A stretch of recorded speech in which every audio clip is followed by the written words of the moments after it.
émission, animée par Michel Arnois, est produite par Lanaudière et compagnie. Lanaudière universitaire.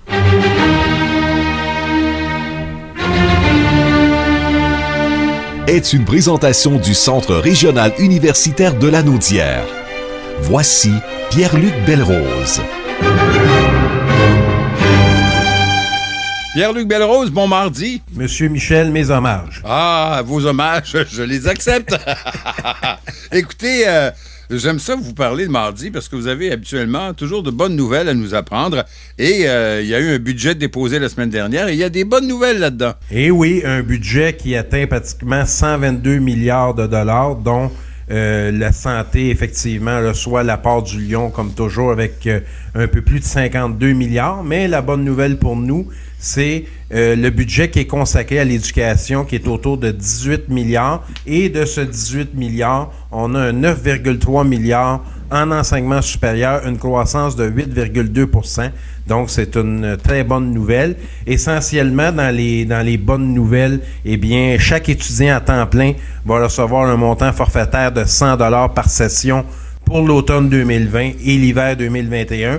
Aussi, les intérêts sur les prêts étudiants vont être éliminés pour un an, soit du 1er avril 2021 au 31 mars 2022. Donc, ça va contribuer à diminuer l'endettement étudiant. Ces deux mesures-là, c'est autour de 155 millions de dollars. Et puis, la ministre a aussi annoncé, la ministre de l'Enseignement supérieur, un plan d'action de 150 millions de dollars pour la réussite, pour favoriser la diplomation.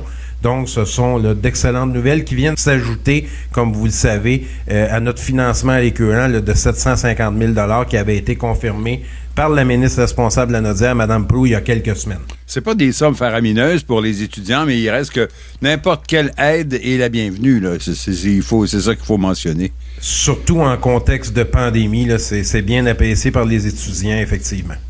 Il y a un rapport sur l'impact de la pandémie, entre autres concernant le choix des étudiants dont vous voulez nous parler.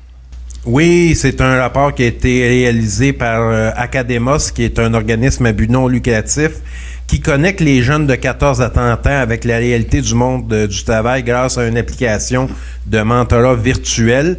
Donc, effectivement, il y a plus de 4200 étudiants âgés de 14 à 30 ans provenant de toutes les provinces du Canada, dont 2200 étudiants québécois francophones qui ont été sondés. On voulait voir quel était l'impact, quelles étaient les répercussions de la pandémie sur le choix de carrière des étudiants québécois et canadiens. Il y a plusieurs constats, plusieurs faits saillants, notamment que la motivation scolaire des étudiants est relativement faible. Les principales causes de démotivation, sont les effets négatifs de l'école à la maison, les difficultés à se concentrer, les distractions. On sait que les cours sont plus ennuyants ou plus ardus, un manque d'interaction sociale. Donc, il y a 39% des répondants qui sont peu ou plus ou moins motivés à l'heure actuelle. Donc, c'est un gros problème. Un autre fait saillant, les jeunes ont davantage réfléchi à leur orientation scolaire et professionnelle pendant la pandémie. C'est plus de 52% là, des répondants qui disent avoir davantage réfléchi à cette orientation scolaire. Donc, ça peut être une bonne nouvelle aussi pour nous, le CRUL. Il y a près de la moitié des jeunes qui sont plus anxieux face à leur choix de carrière, qui sont inquiets aussi face à leur avenir professionnel. C'est autour de 44% là, des répondants qui disent être inquiets. On l'a vu, il y a beaucoup de postes qui ont été abolis où on a procédé à des restructurations ou à des changements de paradigme au sein d'organisations. Il y a près la moitié des jeunes qui affirment que leur vision du monde du travail s'est transformée. C'est environ un jeune sur 5 qui a changé de choix de carrière pendant la pandémie. Quand même énorme, là. C'est pas rien. Tout à fait. On a vu aussi la désirabilité de l'entrepreneuriat qui a été affectée positivement et négativement. C'est autour de 25% des répondants qui disent avoir moins envie de devenir entrepreneur parce qu'on sait qu'il y a plein de risques puis qui ont vu de nombreuses PME en difficulté. Un point qui peut être intéressant, c'est l'interaction et les échanges avec les parents qui sont vus augmenter, accrus.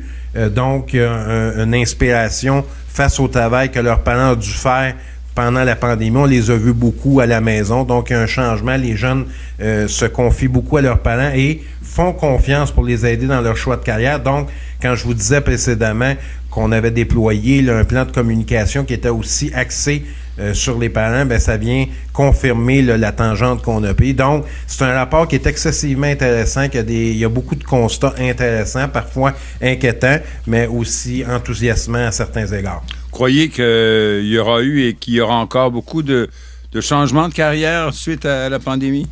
Oui, ben effectivement, les difficultés qu'ont rencontrées certaines PME ou les changements qui sont opérés au sein des organisations, c'est certain que ça fait réfléchir certains étudiants qui ont des discussions aussi avec leurs parents, qui vivent actuellement le marché du travail et qui doivent aussi composer là, avec les aléas de la pandémie. Donc, ça va opérer un changement, là, c'est indéniable. Véritablement, dans votre domaine comme dans d'autres, on pourra parler un jour de l'avant-pandémie et l'après-pandémie. Merci beaucoup, Pierre-Luc Belrose. Merci, Michel. L'Anaudière universitaire vous a été présenté par le CRUL.